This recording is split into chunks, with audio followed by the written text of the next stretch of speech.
আজি সদ্যঘোষিত উচ্চতৰ মাধ্যমিক বিদ্যালয়ৰ ফলাফল দিছে আৰু এই ফলাফলক লৈ সমগ্ৰ ৰাজ্যতে আনন্দৰ বন্যা বৈছে।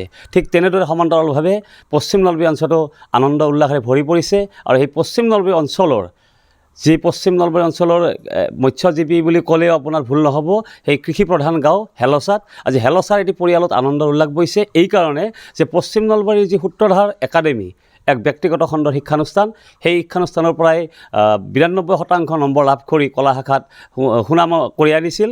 আৰু সতীৰ্থই দেখুৱাব এই পৰিয়ালটিৰ ভাৰ্বী ভট্টাচাৰ্যই 92% নম্বৰ লাভ কৰি উচ্চতৰ মাধ্যমিক কলা শাখাৰ যি নম্বৰ লাভ কৰি পেলাই পশ্চিমৰ গৌৰৱ কৰি আনিছে, তাৰ আজি আনন্দ উল্লাসেৰে ভৰি পৰিছে।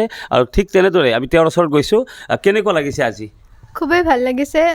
যিখিনি কষ্ট কৰিছিলোঁ সেইখিনি সাৰ্থক হৈছে। মা দেউতাৰ মুখত এটা সুখৰ হাঁহি বিৰিঙাব পাৰিছোঁ, মোৰ বাবে খুবৰ সৌভাগ্যৰ কথা। কিমান সময় দিয়া গৈছিল প্ৰতিদিনে?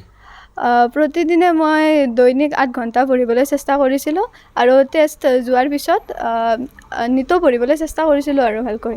ব্যক্তিগত কিবা টিউশ্যন পাতি? ব্যক্তিগত টিউশ্যন পাতি মই ইংৰাজী বিষয়ত যিহেতু অলপ দুৰ্বল আছিলোঁ সেইবাবে লৈছিলোঁ আৰু বাকী বিষয়ত লোৱা নাই। কিমান ইংৰাজীত কিমান আহিছে নাম? মই ইংৰাজীত 84% পাইছোঁ। আচ্ছা, ভৱিষ্যত কি ভাবিছা তুমি? ভৱিষ্যতে মই এগৰাকী লেখিকা হোৱাৰ সপোনো আছে আৰু সমাজৰ বাবে কিবা এটা কৰাৰ ইচ্ছা আছে। এই স্নাতকত যিটো মুখ্য বিষয় মেজৰ বুলি কওঁ আমি, কিহত তুমি ভাবিছা? মই ইকনমিক্স বিষয়ত ল'ম বুলি ভাবিছোঁ। ইকনমিক্সত। তোমাৰ এই যি আজি সুনাম, এই যিটো ফলাফল, এই ফলাফলত তোমাৰ আঁৰত কোন আছে?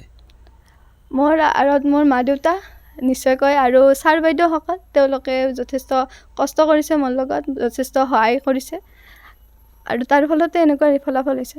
আৰ্থিক যি দৈন্যতা, আৰ্থিক মানে কিছুমান অৱস্থা বেয়া আছে, সচ্ছল নহয়, আৰ্থিক দৈন্যতা শিক্ষাৰ হেঙাৰ হ'ব পাৰে নেকি?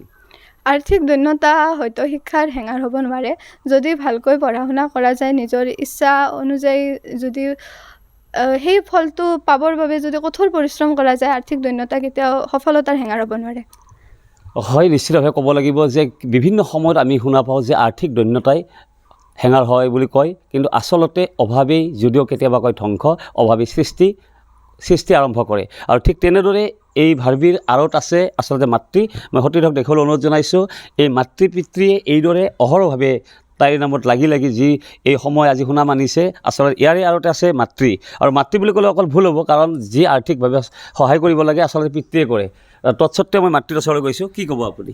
মই খুবেই ভাল লাগিছে, তাই যিখিনি মানে ভাল কৰিছে আৰু ধৰক ইমান গাঁৱৰ পৰা যায় চাইকেল মাৰি, তাই বাছত 13 কিলোমিটাৰ আপ ডাউন কৰি তাই যিখিনি মানে কৈছে, সেইকাৰণে বিৰাট সুখী মই, আৰু এইটোৱে মোৰ সুখ আৰু। হয়, পিতৃৰ ওচৰত গৈছোঁ আমি। কি ক'ব আপুনি? ভালে লাগিছে ৰিজাল্টটো শুনি। এই মেট্ৰিকত 91.6% পাইছিল, এবাৰ 92% পাইছে। আমি বহুত মানে আশা কৰিছিলোঁ, ৰিজাল্টটো সেইমতে হৈছে বাৰু।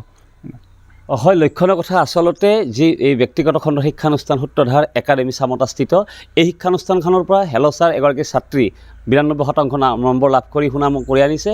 আৰু এই ভাৰ্বী ভট্টাচাৰ্যৰ অদূৰ ভৱিষ্যতো এই যাত্ৰা অব্যাহত থাকক, তাৰে কামনা কৰিছোঁ আমি DA News Plus ৰ তৰফৰ পৰা।